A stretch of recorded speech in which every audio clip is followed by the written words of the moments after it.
Hello, I'm Jonathan Mast, and welcome to this edition of the Sedgwick Podcast. I am here today to talk with Paul Squires about our legal services in the UK, and Paul is our partner of legal services and recoveries, and specifically today we're going to talk about fixed recoverable costs. So, Paul, first of all, thanks for taking time to share with our listeners what you got on your mind today. Thank you, Jonathan. This is my first Sedgwick podcast. Very much looking forward to it.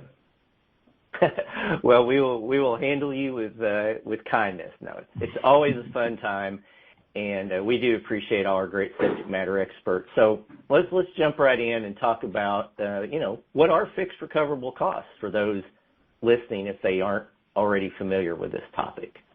Thanks, Jonathan. So fixed recoverable costs are a regime in the UK and England and Wales in particular, where a claimant party, when they're successful in their litigation against a defendant, they can charge a fixed amount of recoverable costs. The intention for this was to drive not only sort of predictability in litigation costs, but also to speed up the process and to drive resolution of claims.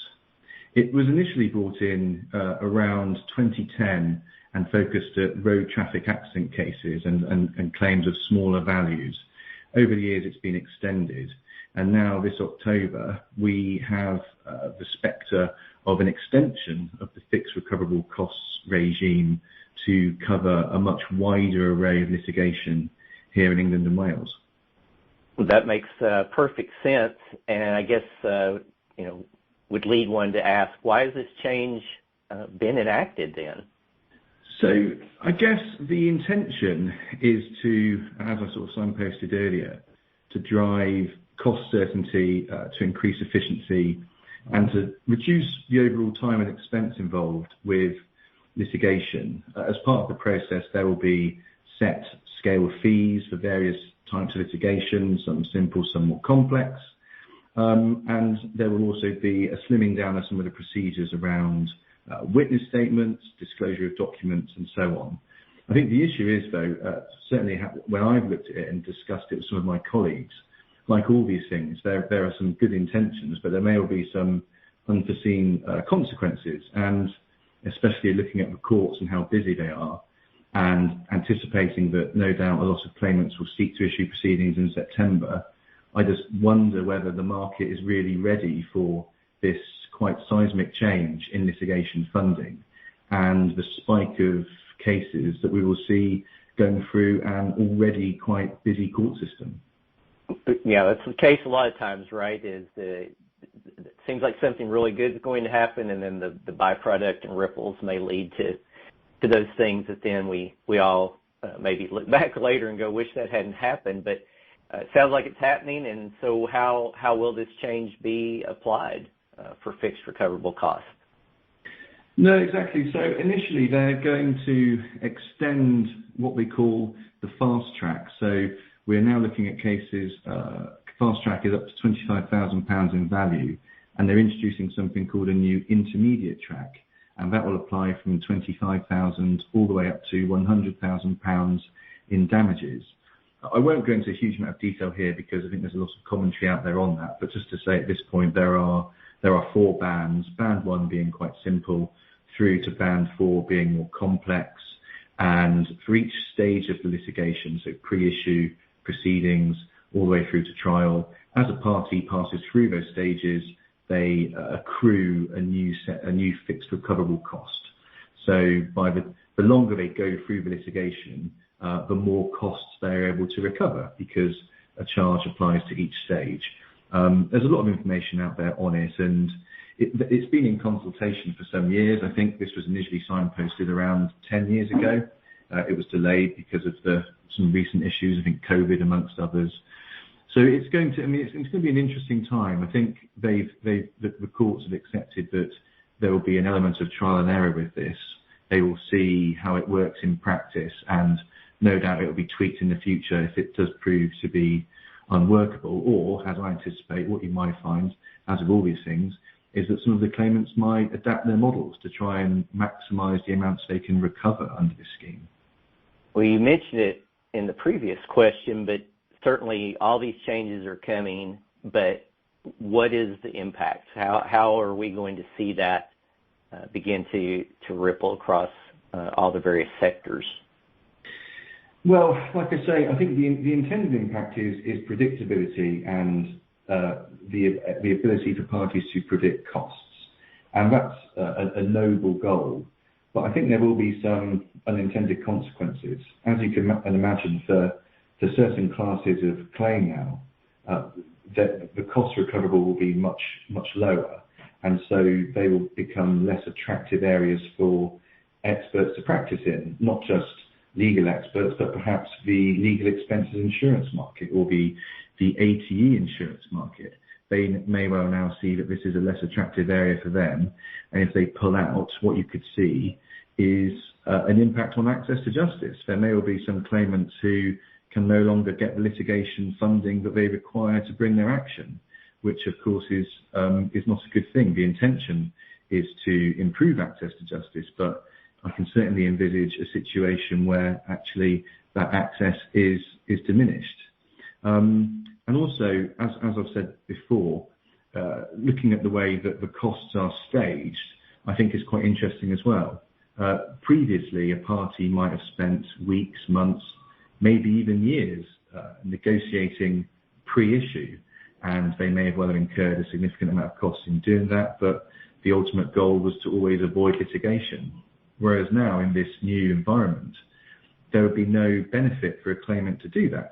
Rather, once they've sent their letter of claim and they receive a letter of response, and let's assume a defendant denies liability, if the claimant thinks they've got a good prospects claim, then it will be in their interest to issue proceedings as soon as possible. So rather than spending those years, it may well only be weeks or maybe months pre-issue.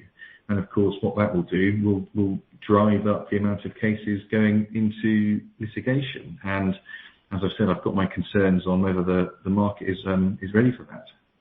Well, exactly. And I know you have some pretty interesting numbers there when speaking about the current state of the market. You want to share those with our listeners? Because I think they're pretty astounding. No, happy to, Jonathan. Well, as I was excited to talk with you today, I thought I'd do some research. And I had a look into some numbers. And to be honest, they're quite gloomy. So looking at the current state of the civil courts here in England and Wales, there's an average of around 52 weeks for a small claim being issued to reach a trial. And also in multi and fast track claims, we're looking at around 80 weeks to get to a trial. So that's I think it's an 11% increase year on year. And these are claims that are meant to be dealt with within half a year. And we're now looking at a year and a half, let alone the more complex ones. So when we're faced with a court that is struggling to recover from the impact of COVID, and we've also seen a number of court closures and a reduction in court staffing, we now have the spectre of a huge spike in litigation.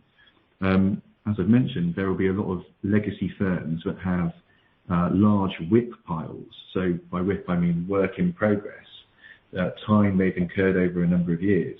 And if those firms want to defend that WIP, if they want to be able to recover it, then they need to issue proceedings before the new regime starts 1 October. So, as I say, I think considering that here in the UK, we generally like to go on holiday from sort of July and August onwards, I think September will be a very busy month. And having spoken to court staff, having spoken to some of my insurer clients and also colleagues from other law firms, there just seems to be a general lack of preparation for this spike that is coming, let alone the fact that once fixed recoverable costs are in play, again, as I said, parties, there will be no benefit to spending weeks and weeks and months negotiating pre-issue. They will spend the minimum period and they will issue proceedings so they can recover that next stage of fee. So I just see a general lack of preparedness for this. I mean, we're quite fortunate here. As you know, Sedgwick Legal Services, we're quite a new venture. We knew about fixed recoverable costs when we were designing our system. So we've got some case flows that we're pretty confident we're ready for the change, and we don't have a large WIP pile to defend. But I think for a lot of the market, there's going to be a real significant time of pressure, not unlike what we saw in 2013 when success fees were abolished. So it's going to be a really interesting time, but I thought I'd raise it with you, Jonathan. I've tried to make it as interesting as possible. I appreciate fixed recoverable cost doesn't always leap off the page, but I do think it's a huge change that is coming that no one's really talking about, let alone getting ready for. Well, it should be of interest because it sounds like it's going to impact lots and lots of people across a wide range of areas. And as you mentioned, our Sedgwick Legal Services are here and ready.